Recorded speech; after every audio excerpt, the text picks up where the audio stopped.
What is going on, Dragon Ball fans? Welcome back to another Dragon Ball fan manga breakdown review, where today we're going to be reviewing a fan manga entitled Dragon Ball Multiverse, which is a fan-made manga set within an alternative timeline involving various incarnations of Dragon Ball characters set within different universes and timelines to compete in a massive multiverse tournament for the grand prize to see which universe will be the universe to gain the mightiest of the Dragon Balls. As for many years now, I've been introducing and showcasing various different fan mangas created by the community for the community, so if you would like to check out all the latest and best Dragon Ball fan mangas, then make sure to check the description box and bio down below for all the latest in Dragon Ball fan mangas, including Dragon Ball AF, Dragon Ball X, Beyond Dragon Ball Super, and many others. Then be sure to check out all the Dragon Ball fan mangas listed down below, and if you are new to this channel and are a fan of anime and Dragon Ball, then don't forget to smash that subscribe button and turn on all notifications to never miss a single upload. As we kick off Dragon Ball Multiverse manga chapter number 63 with our heroes trying to figure out a way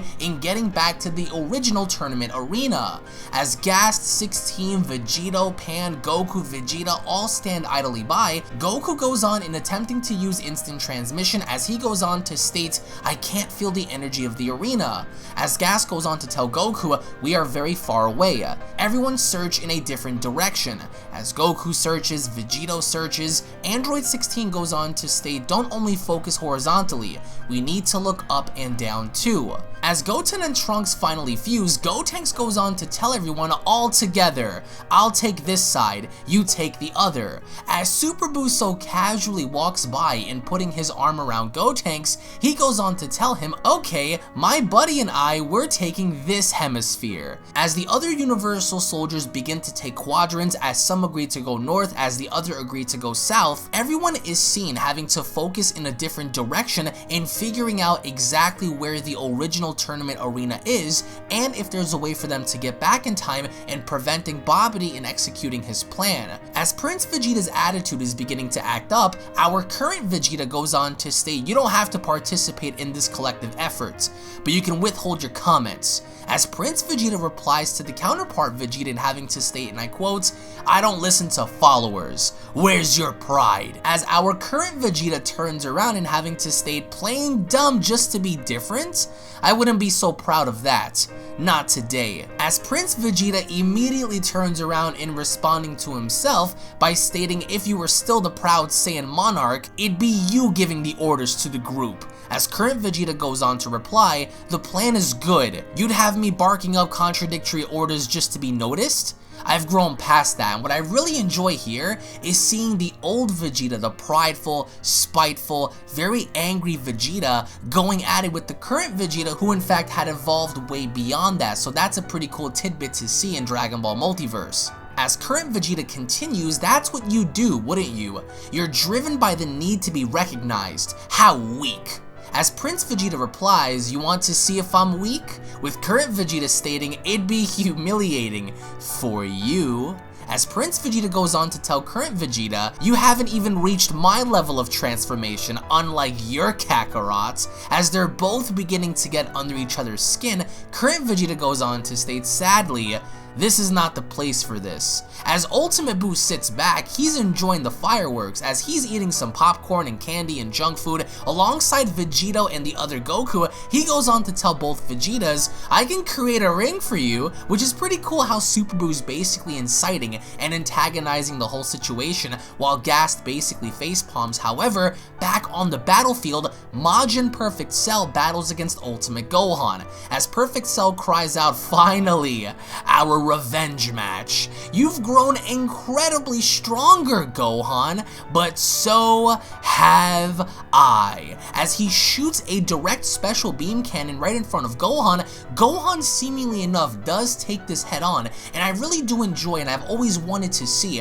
what it would have been like to see Perfect Cell come back and get stronger in fighting and getting his revenge against Gohan, and this is the best case scenario. However, just as Cell thought that he had hit Gohan with the special beam cannon directly, Gohan is shown blocking it off with his hand, and his hand is incredibly burnt, bloody, as Cell goes on to tell Gohan, "Bravo, but You can't use that hand anymore. As Gohan quickly zooms in, he punches Cell so hard in the gut as Cell coughs up blood. Gohan goes on to reply to Cell by stating, "I'm right-handed," before kneeing him in the face. And as Cell is bleeding from the mouth, Gohan's exchanging shots as Cell begins to block. Now keep in mind, Gohan currently right now, he does have a damaged left hand, but as he's attempting to hit Cell with that same hand, Cell goes on to say to himself, he's not going to hit me with that wounded hand, as Gohan does. And Cell is completely baffled by this because although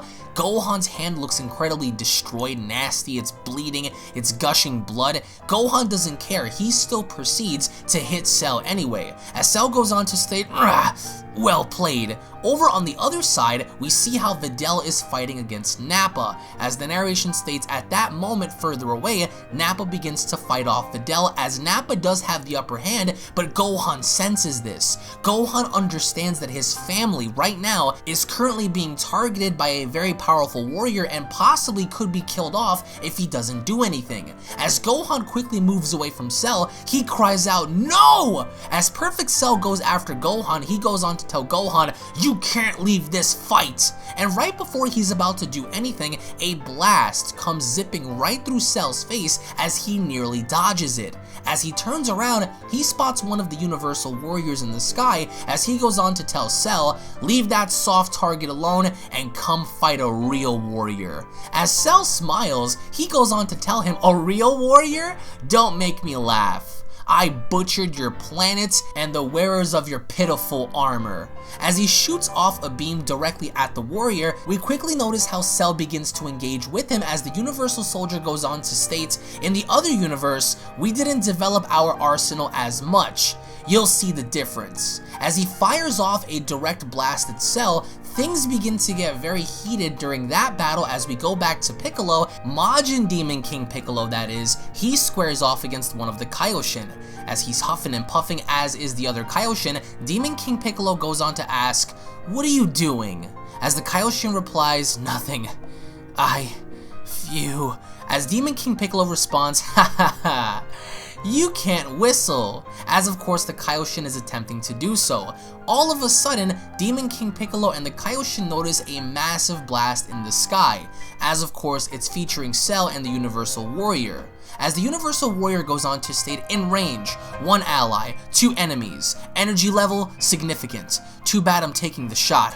Alright." As he shoots directly down at Cell following the massive explosion, his attack cuts Cell into so many pieces that the laser beam itself is starting to make its way towards the Kaioshin and of course Demon King Piccolo. And I really found it enjoyable in seeing how Cell was cut down into multiple pieces. He is bleeding from literally every part of his body. His face got cut in half, his skull, his chest, both of his arms are gone, his legs are gone, and as this beam is heading towards the Kaioshin and Demon King Piccolo goes on to tell the Kaioshin, "Nah, easy to evade," as all of a sudden he can't move. But then he himself is the one that gets cut in half.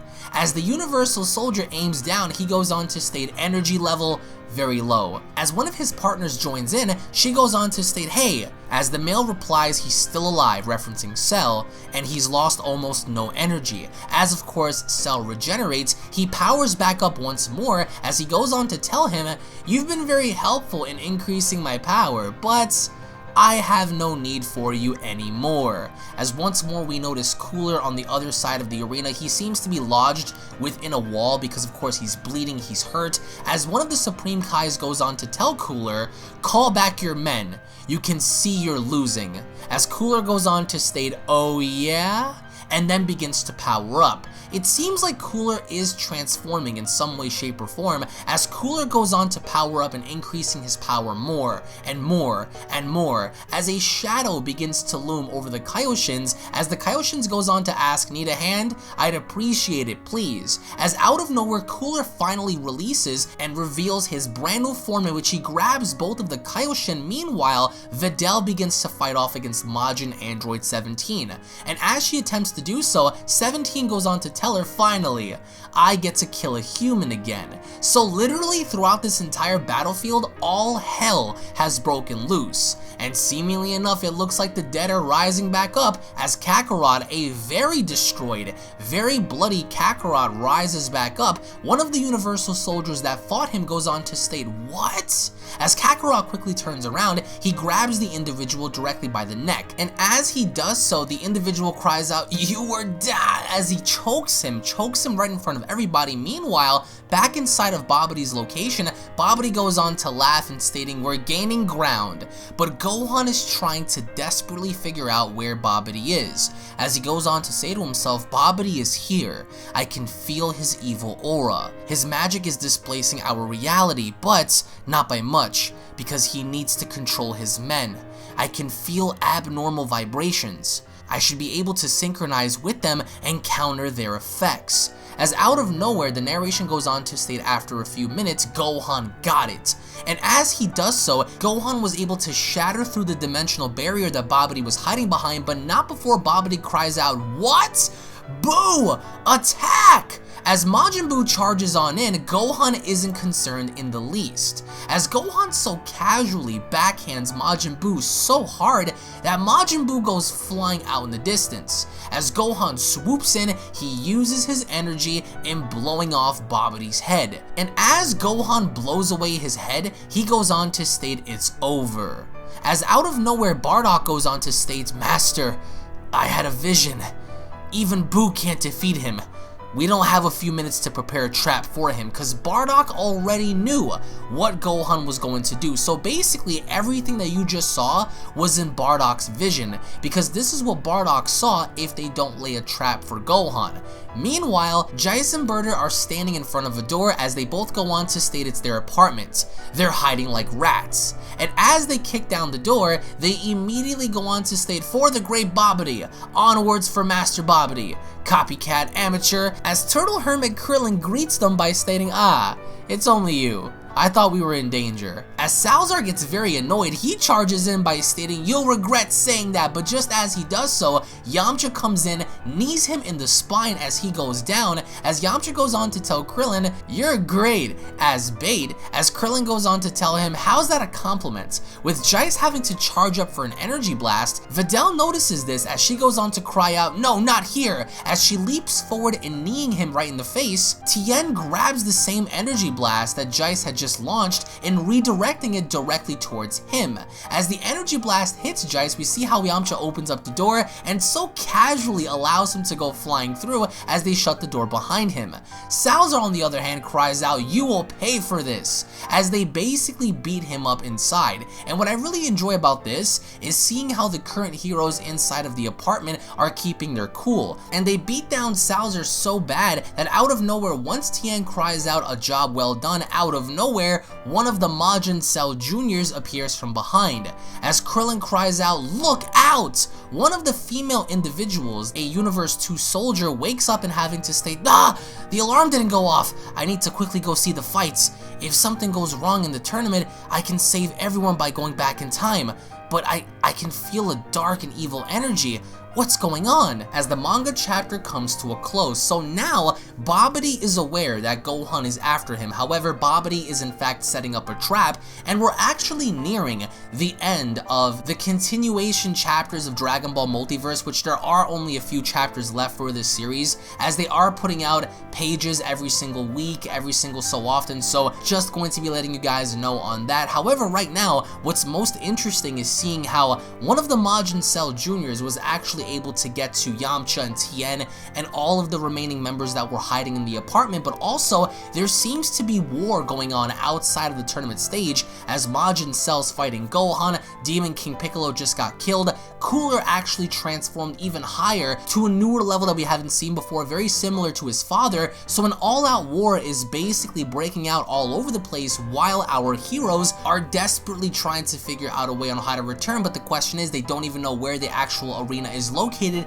because they can't feel anybody's energy. So by the end of this was an enjoyable chapter. It wasn't anything too special. I really enjoyed seeing Cell fight Gohan. That was actually one of my favorite parts of this entire chapter, but in the And I want to get your thoughts in the comment section below. What did you guys think about this manga chapter? Did you guys enjoy the fights? What did you guys feel was missing from this manga chapter? And what did you guys enjoy the most? I do want to say thank you all so much for watching. Quick little heads up, if you guys are unaware and have not subscribed to my second channel, Unreal Network, be sure to go on ahead and subscribe to that channel, because we are going to be covering alternative Dragon Ball community discussions on that channel alongside all of the events involving Vic Mignogna, Monica Rial, Funimation, and many other discussions and topics on that channel that you will not find on here. So be sure to go on ahead and check out Unreal Network. Thank you all so much for watching, guys. Once more, if you guys want to read up on more Dragon Ball fan mangas like this, then click the description box down below and check out all of your favorite fan mangas in the fan mangas playlist, as well as many more videos to come, everybody. Follow me at Twitter at UnrealEntGaming. Thank you all so much for watching, everybody, once more, and I'll be seeing you all down in the comment section below. Have a great day, everybody. Peace. This is the Galactic Emperor of the Universe, and of course I'm here to tell you to subscribe to UnrealEntGaming and all his social media platforms. Also, don't forget to turn on notifications so you can be the first to know every time that he uploads a new video. Oh, did someone say UnrealEntGaming? Oh my god. The fuck's up? On, put on some clothes! Well, why don't you put on any clothes? What? I don't need clothes, but Jesus Christ, that's huge!